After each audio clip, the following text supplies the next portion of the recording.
शनिवार 7 अक्टूबर 2023 को फिलिस्तीनी समूह हमास द्वारा इजरायल के खिलाफ एक घातक आश्चर्यजनक अभियान शुरू करने के बाद तेल अवीव ने युद्ध की स्थिति घोषित कर दी। इसे ऑपरेशन अल अक्सा फ्लड के नाम से जाना जाता है, जिसमें 3000 रॉकेटों का बैराज शामिल था।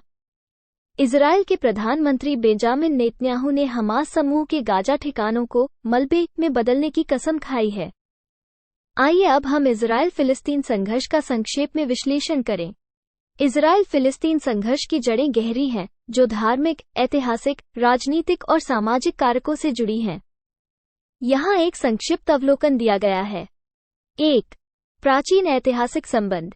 यहूदी और अरब दोनों इस क्षेत्र से अपने पैतृक संबंधों का पता लगाते हैं। यहूदी इजरायल की भूमि के साथ बाइबल के संबंधों पर जोर देते हैं और अरब इस क्षेत्र में अपने निरंतर निवास पर जोर देते हैं।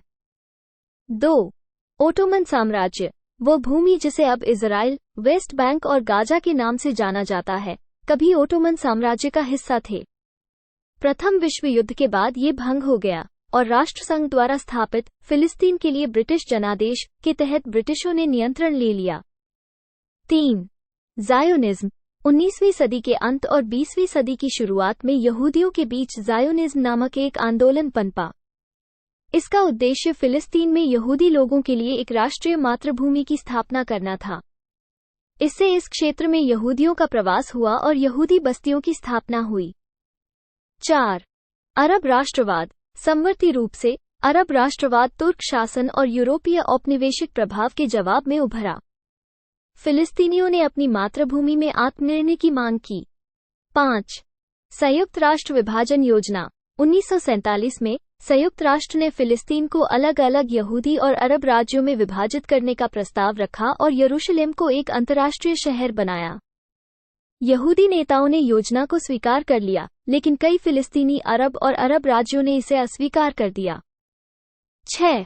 इजरायल की स्वतंत्रता की घोषणा और 1948 का युद्ध। 14 मई 1948 को इजरायल ने स्वतंत्रता की घोषणा की। इसके तुरंत बाद पड़ोसी अरब राज्यों ने आक्रमण किया, जिससे 1948 का अरब इजरायल युद्ध हुआ। इजरायल विजयी हुआ और उसने अपने क्षेत्र का विस्तार किया। 7. फिलिस्तीनी पलायन। युद्ध के दौरान 700,000 से 800,000 फिलिस्तीनी अपने घरों से चले गए या निष्कासित कर दिए गए। इस घटना को फिलिस्तीनी नकबा, तबाही के रूप में संदर्भित करते हैं।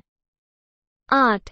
बाद के युद्ध। 1956, 1967, 1973 और 1982 में हुए प्रमुख युद्धों के साथ साथ अन्य झड़पें, इंतिफादा, विद्रोह और हिंसा के दौर भी हुए।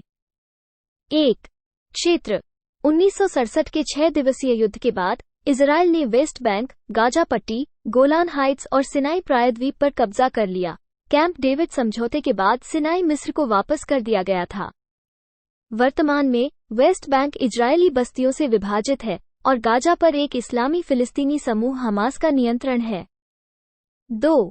शांति प्रयास। ओस्लो समझौते 1993 और कैंप डेविड शिखर सम्मेलन 2000 जैसे कई शांति प्रयासों ने संघर्ष को हल करने का प्रयास किया है। कुछ ने अस्थायी उपायों और संभावित समाधानों की दिशा में छोटे कदम उठाए, लेकिन स्थायी शांति मायावी रही है। 3. हमास और फतह। फिलिस्तीनी नेतृत्व हमास, जो गाजा को नियंत्रित करता है, और फतह, जो वेस्ट बैंक में फिलिस्तीनी प्राधिकरण में प्रमुख है, के बीच विभाजित है। उनकी दरार शांति प्रक्रिया को जटिल बनाती है। 4. हालिया तनाव। मई 2021 में पूर्वी यरूशलेम में शेख जर्राह पड़ोस से फिलिस्तीनियों की योजनाबद्ध बेदखली और अल अक्सा मस्जिद में पुलिस की कार्रवाई पर तनाव बढ़ गया। इसके कारण इजरायल और हमास के बीच 11 दिनों तक संघर्ष चला, जिसके परिणामस्वरूप विशेष रूप से गाजा में महत्वपूर्ण नागरिक हताहत हुए। 5. अंतर्राष्ट्रीय भागीदारी। अंतर्राष्ट्रीय समुदाय विभाजित रहता है। कई देश 2 राज्य समाधान, एक स्वतंत्र इजरायल और फिलिस्तीन साथ साथ विद्यमान, पर जोर दे रहे हैं। हालांकि विशिष्टताओं और इस परिणाम को कैसे प्राप्त किया जाए, इसके बारे में असहमति है।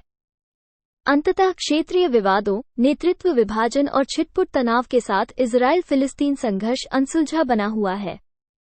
2 राज्य समाधान की दिशा में अंतर्राष्ट्रीय प्रयास जारी हैं, लेकिन सर्वसम्मति और स्थायी शांति मायावी बनी हुई है।